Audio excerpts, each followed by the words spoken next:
Hello दोस्तों, स्वागत है आप सभी का अतुल्य आर्य ऑनलाइन क्लासेस में। दोस्तों रीट एसएसटी की जो अपनी डेली टेस्ट सीरीज चल रही है, आज उसका 54वां टेस्ट है और आज के इस टेस्ट में अपने यूनिट नंबर 6 के टॉपिक वायुमंडल से संबंधित कुछ प्रश्नों के विषय में बात करेंगे। दोस्तों आज अपने कुल 25 ऑब्जेक्टिव क्वेश्चंस देखने वाले हैं जो संबंधित हैं वायुमंडल से। दोस्तों ये हमारी यूनिट नंबर 6 है और यूनिट नंबर 6 में अपने स्थल मंडल, जलमंडल ये दोनों टॉपिक अपने देख चुके हैं, इनके टेस्ट भी हो चुके हैं, सारे सिलेबस के वीडियो भी हो चुके हैं। दोस्तों कंप्लीट लेक्चर भी आप देख सकते हैं। आई बटन पर आपको प्लेलिस्ट का लिंक मिल जाएगा, वहां पर जाकर के आप पूरा सिलेबस कर सकते हैं। साइकोलॉजी का भी पूरा सिलेबस हो चुका है, तो ये सारे कोर्स आप कर सकते हैं, पूरी तरह से निःशुल्क है आपके लिए। दोस्तों आज अपने वायुमंडल से संबंधित कुछ प्रश्नों के विषय में बात करने वाले हैं। इसके अलावा एक बात मैं आपको और बता दूं कि सोमवार से शनिवार तक जो भी आपके टेस्ट होंगे, सोमवार से शनिवार तक रीड से संबंधित जो भी आपके टेस्ट वीडियो हैं, उन सभी में से संडे को एक ऑब्जेक्टिव क्वेश्चंस का टेस्ट आपका और लिया जाता है, वो भी निःशुल्क रहता है, जिसे आप एंड्रॉयड ऐप पर जाकर के दे सकते हैं और अपनी तैयारी की जो मूल्यांकन है वो कर सकते हैं। तो चलिएगा शुरू करते हैं आज के टेस्ट को और देखते हैं आज का हमारा पहला प्रश्न कौन सा है। पहला प्रश्न है, वायुमंडल का सर्वाधिक स्थायी तत्व है कौन सा है। दोस्तों हमारा जो वायुमंडल है उसका सर्वाधिक स्थायी तत्व कौन सा है, यानी जो बहुत ज़्यादा बदलता नहीं है। दोस्तों सबसे ज़्यादा इनमें से स्थायी कह सकते हैं कौन सा है? ऑक्सीजन है, नाइट्रोजन है, कार्बन डाइऑक्साइड है या फिर जलवाष्प है, कौन सा है दोस्तों? क्या होगा इसका सही आंसर?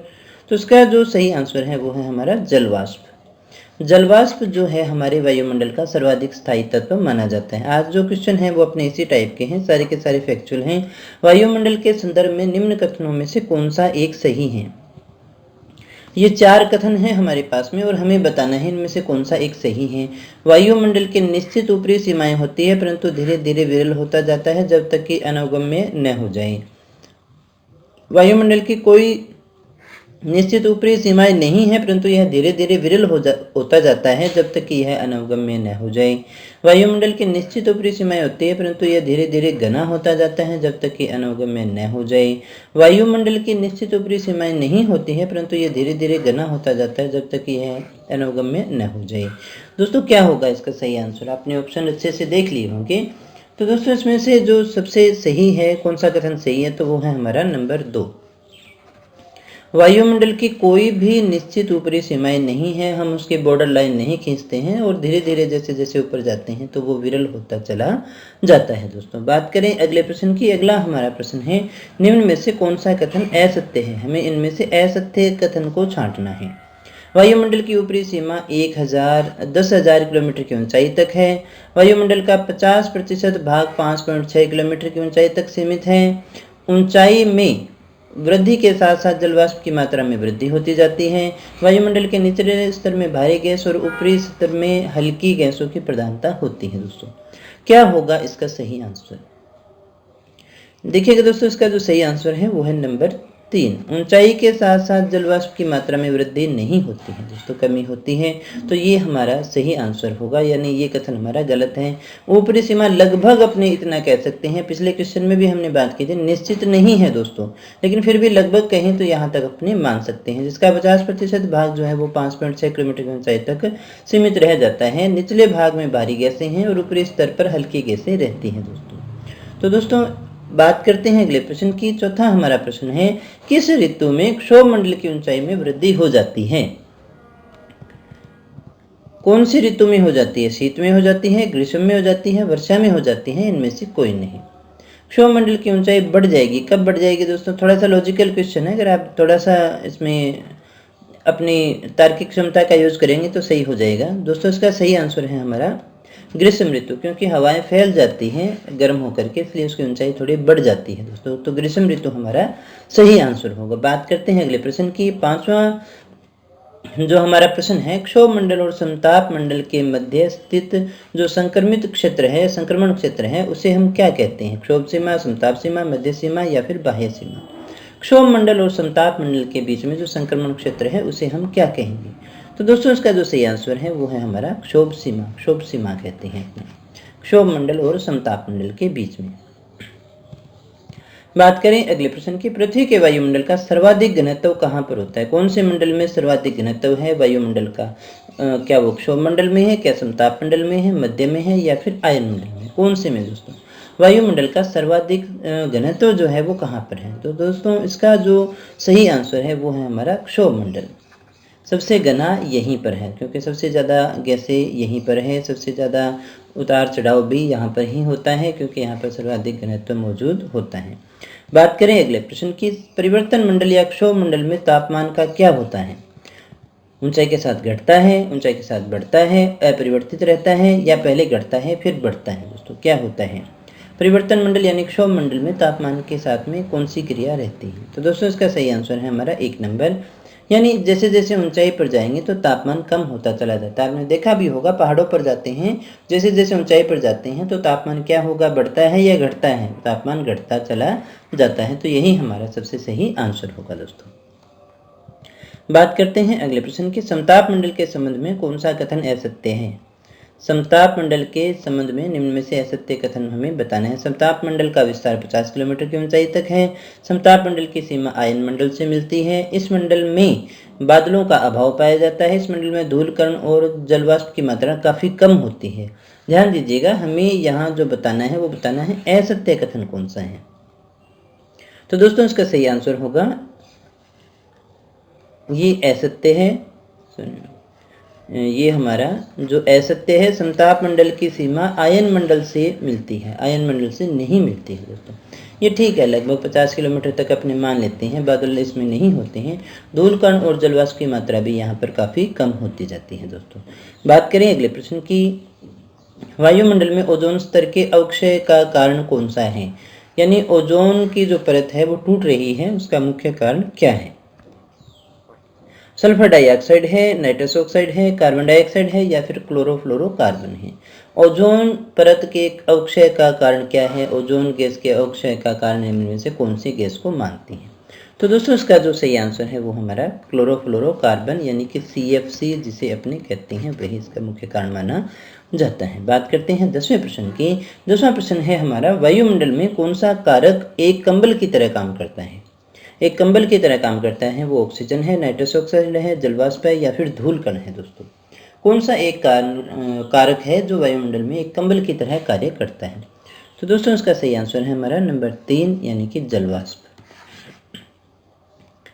बात करें अगले प्रश्न की, 11वां हमारा प्रश्न है, हीलियम गैस की प्रधानता किस मंडल में है? क्षोभ में है, समताप में है, आयन में है, या फिर बहिर्मंडल में है? हीलियम जो गैस है उसकी प्रधानता कौन से मंडल में रहेगी? क्या होगा सही आंसर? तो दोस्तों इसका जो सही आंसर है हमारा वो है बहिर्मंडल। बहिर्मंडल के अंदर हीलियम गैस की प्रधानता पाई जाती है। बात करें अगले प्रश्न की। अगला हमारा प्रश्न है 12वां प्रश्न है, पृथ्वी के लगभग 50 किलोमीटर तक के वायुमंडल में व्याप्त है लगभग 55% ऑक्सीजन और 45% नाइट्रोजन, 21% ऑक्सीजन और 78% नाइट्रोजन, 36% ऑक्सीजन और 70% नाइट्रोजन, 71% ऑक्सीजन और 18% नाइट्रोजन। क्या है दोस्तों इसका सही आंसर? तो दोस्तों इसका जो सही आंसर है वो है हमारा 21% ऑक्सीजन और 78% नाइट्रोजन वायुमंडल में व्याप्त हैं। बात करें अगले प्रश्न की। 13वां हमारा प्रश्न है, आकाश में तारे क्यों टिमटिमाते हैं? टिमटिमाने का कारण क्या है? वायुमंडल के ओजोन परत होने के कारण, वायुमंडल के विभिन्न परतों द्वारा अपवर्तन के कारण, वायुमंडल के क्षोभमंडल के कारण, या फिर इनमें से कोई नहीं? आकाश में तारे क्यों टिमटिमाते हैं दोस्तों? क्या होगा इसका सही आंसर? तो इसका जो सही आंसर है दोस्तों वो है हमारा नंबर 2, वायुमंडल की विभिन्न परतों द्वारा अपवर्तित होने के कारण जो है तारे टिमटिमाते हुए हमें दिखाई देते हैं। ये हमारा सही आंसर होगा। प्रकीर्णन के कारण जो है आकाश का रंग हमारा नीला दिखाई देता है। बात करते हैं अगले प्रश्न की, किसके द्वारा सूर्य ताप का एक भाग सोख लिया जाता है और पृथ्वी की विकिरित ऊष्मा का संरक्षण भी किया जाता है? यानी सूर्य ताप को तो सोख लेती है और पृथ्वी से जो विकिरित ऊष्मा निकलती है उसका संरक्षण होता है। वायुमंडल, ऊष्मा, हिम, या फिर जलवाष्प? क्या होगा दोस्तों इसका सही आंसर? इसका सही आंसर क्या है? वायुमंडल है, ऊष्मा है, हिम है, या फिर जलवाष्प है? तो दोस्तों इसका सही आंसर है हमारा जलवाष्प। बात करें अगले प्रश्न की। 15वां हमारा प्रश्न है, ऊंचाई बढ़ने से वायुमंडलीय दाब पर क्या प्रभाव पड़ता है? जैसे जैसे ऊंचाई बढ़ी, यानी ऊंचाई पर जब हम जाते हैं तो वायुमंडल का जो दाब है उस पर क्या प्रभाव पड़ेगा? वायुमंडलीय दाब स्थिर रहेगा, घट जाएगा, बढ़ जाएगा, या घटता बढ़ता रहता है? क्या होगा सही आंसर दोस्तों? ऊंचाई पर जाने पर क्या होता है? तो इसका जो सही आंसर है हमारा वो है घटता है। जैसे जैसे हम ऊंचाई पे जाएंगे तो वायुदाब कम होता है दोस्तों। पहाड़ों पर जाते हैं ऊंचाई पर तो तापमान भी घटता है और वायुदाब भी हमारा कम होता चला जाता है। बात करते हैं अगले प्रश्न की। 16वां हमारा प्रश्न है, वायुमंडलीय दाब है उसके अंदर सहसा पतन हुआ है, ये किस बात का संकेत देगा? यानी वायुमंडलीय दाब में सहसा पतन किस बात का संकेत देता है? कौन सी क्रिया इनमें से हो सकती है? भूकंप आएगा, भूस्खलन होगा, तूफान आएगा या फिर बाढ़ आएगी? क्या होगा दोस्तों? वायुमंडलीय दाब अगर एकदम से बैरोमीटर अचानक से गिर जाता है तो दोस्तों इसका जो सही आंसर है वो है हमारा तूफान। तूफान आने की संभावना होती है, जिसको जो मौसम वैज्ञानिक है वो बताते हैं। बात करते हैं अगले प्रश्न की। 17वां हमारा प्रश्न है, यदि पृथ्वी के वायुमंडल में कार्बन डाइऑक्साइड नहीं हो तो भूपृष्ठ के तापमान पर क्या प्रभाव पड़ेगा? पहले बढ़ेगा, फिर घटेगा, वर्तमान से बढ़ जाएगा, सामान्य रहेगा या वर्तमान से कम हो जाएगा? हमने कहा पृथ्वी के वायुमंडल के अंदर कार्बन डाइऑक्साइड गैस नहीं है तो भूपृष्ठ के तापमान पर क्या प्रभाव पड़ेगा दोस्तों? तो दोस्तों सही आंसर होगा वर्तमान से कम हो जाएगा दोस्तों, क्योंकि ये भी ग्लोबल वार्मिंग के लिए काफ़ी ज़्यादा उत्तरदायी होती है। ग्रीन हाउस गैस है, ग्रीन हाउस इफेक्ट पैदा करती है, जिसके कारण हमारा तापमान थोड़ा ज़्यादा रहता है। बात करते हैं अगले प्रश्न की। 18वां हमारा प्रश्न है, वायुमंडल में जिस ओजोन छिद्र का पता लगाया गया है वह कहाँ अवस्थित है? अरब सागर में, आर्कटिक सागर में, अंटार्कटिका के ऊपर या फिर प्रशांत महासागर में? वायुमंडल में एक ओजोन छिद्र का हमें पता चला, आपको बताना है कहाँ पर अवस्थित है वो। अरब सागर, आर्कटिक, अंटार्कटिक या फिर प्रशांत महासागर? तो दोस्तों सही आंसर है हमारा अंटार्कटिक के ऊपर। बात करें अगले प्रश्न की। 19वां हमारा प्रश्न है, किस गैस में वृद्धि के कारण भूमंडलीय ताप में वृद्धि होती है? कार्बन डाइऑक्साइड, नाइट्रोजन, ऑक्सीजन या फिर हाइड्रोजन? किस गैस में वृद्धि के कारण भूमंडलीय ताप हमारा बढ़ जाता है दोस्तों? क्या होगा सही आंसर? तो दोस्तों इसका सही आंसर है हमारा कार्बन डाइऑक्साइड। अभी हमने इसके विषय में बात भी की थी। बात करते हैं अगले प्रश्न की। 20वां हमारा प्रश्न है, किस गैस की उपस्थिति के कारण वायुदाब पवनों की शक्ति और प्रकाश के परावर्तन का आभास होता है? कौन सी गैस है? कार्बन डाइऑक्साइड है, नाइट्रोजन है, ऑक्सीजन है या फिर हाइड्रोजन है? किस गैस की उपस्थिति के कारण ऐसा होता है? तो दोस्तों इसका सही आंसर है हमारा नाइट्रोजन। नाइट्रोजन के कारण ही वायुदाब, पवनों की शक्ति, प्रकाश के परावर्तन का आभास हमें होता है। बात करें अगले प्रश्न की। 21वां हमारा प्रश्न है, कौन सा ऐसा मंडल है जिसमें DEF परतें पाई जाती है? DEF परतें कौन से में होती है? क्षोभ में है, समताप में है, आयन में है या फिर बहिर्मंडल में? कौन से मंडल में ये परतें पाई जाती हैं? DEF परतें होती हैं। तो दोस्तों इसका सही आंसर है हमारा आयन मंडल। आयन मंडल के अंदर ये परतें होती हैं। बात करें अगले प्रश्न की। 22वां हमारा प्रश्न है, असुमेलित हमें बताना है। Nitrogen 78.8, oxygen 20.95, organ 0.093, carbon dioxide 0.003%। कौन सा जो है इनमें से सही आंसर हमारा होगा? असुमेलित कौन सा है दोस्तों? असुमेलित हमें बताना है, निम्न में से असुमेलित कौन सा है? तो दोस्तों असुमेलित है हमारा वो है कार्बन डाइऑक्साइड 0.003%। ये हमारा गलत है दोस्तों। बात करते हैं अगले प्रश्न की। 23वां हमारा प्रश्न है, वायुमंडल में स्थित किस परत में जलवाष्प की मात्रा 90% विद्यमान है? कौन सा परत है, कौन सा मंडल है जिसमें जलवाष्प की मात्रा 90% है? आयन मंडल है, ओजोन मंडल है, क्षोभ मंडल है या फिर समताप मंडल है? दोस्तों क्या होगा सही आंसर? तो इसका सही आंसर है हमारा क्षोभ मंडल। बात करते हैं अगले प्रश्न की। 24वां हमारा प्रश्न है, विषम मंडल में सम्मिलित वायुमंडल की परतें हैं। दो भागों में हम इसे बांट सकते हैं, सममंडल और विषम मंडल। तो हमें बताना है विषम मंडल में सम्मिलित वायुमंडल की परत इनमें से कौन सी है? तो दोस्तों हमारा सही आंसर है वो है आयन मंडल।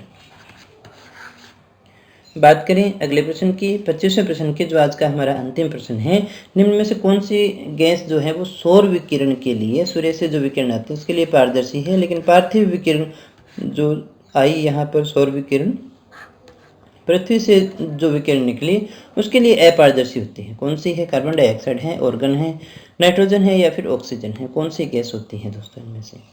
तो दोस्तों उसका जो हमारा सबसे सही आंसर है वो है carbon dioxide. Carbon dioxide gas जो है वो पार्थिव विकिरणों के लिए अपारदर्शी होती है, लेकिन सौर विकिरणों के लिए पारदर्शी होती है दोस्तों। तो ये थे हमारे आज के प्रश्न। कल अपने जैवमंडल से संबंधित कुछ प्रश्नों के विषय में बात करेंगे दोस्तों। एक बार फिर से आपको ये बात मैं याद दिला देता हूँ कि सोमवार से लेकर के शनिवार तक जो भी आपके रीट से संबंधित टेस्ट होंगे उन सभी का एक मेगा टेस्ट होगा। एक मेगा टेस्ट आपका लिया जाएगा, वो होगा संडे को। और ये जो टेस्ट संडे को होगा वो आपका एंड्रॉयड ऐप पर होगा। अतुल्य आर्यस के नाम से एंड्रॉयड ऐप है, गूगल प्ले स्टोर में जाकर के आप उसे इंस्टॉल कर सकते हैं। बहुत सारे टेस्ट पहले से भी अवेलेबल हैं। काफ़ी सारे रीट के जो टेस्ट हैं वो आपके लिए बिल्कुल निःशुल्क उपलब्ध करवाए गए हैं। ये भी आपके लिए निःशुल्क है और ये प्रोग्राम आपका तब तक चलता रहेगा जब तक आपकी परीक्षा नहीं हो जाती है। तो दोस्तों, ये वीडियो अगर आपको अच्छा लगा हो, ये प्रोग्राम पसंद आ रहा हो तो इसे लाइक कर देना। वीडियो को दोस्तों के साथ में शेयर करना मत भूलना, ये अच्छी बात होती है। चैनल पे पहली बार आए हो या अभी तक सब्सक्राइब नहीं किया है तो कर लेना दोस्तों, ताकि आप हमारे साथ में जुड़ सकें। अगर आप हमारे साथ जुड़ के तैयारी करना चाहते हैं तो चैनल को सब्सक्राइब जरूर कर लीजिएगा। PDF और अदर इन्फॉर्मेशन के लिए आप हमारे टेलीग्राम चैनल अतुल्य आर्यस को ज्वाइन कर सकते हैं या फिर हमारी ऑफिशियल वेबसाइट atulyaryas.in को लॉगिन कर सकते हैं। तो दोस्तों, ये थी आज की हमारी टेस्ट सीरीज। मिलते हैं कल के टेस्ट में कुछ और नए प्रश्नों के साथ, कुछ और नई जानकारी के साथ। तब तक बने रहिए हमारे साथ। Thank you very much.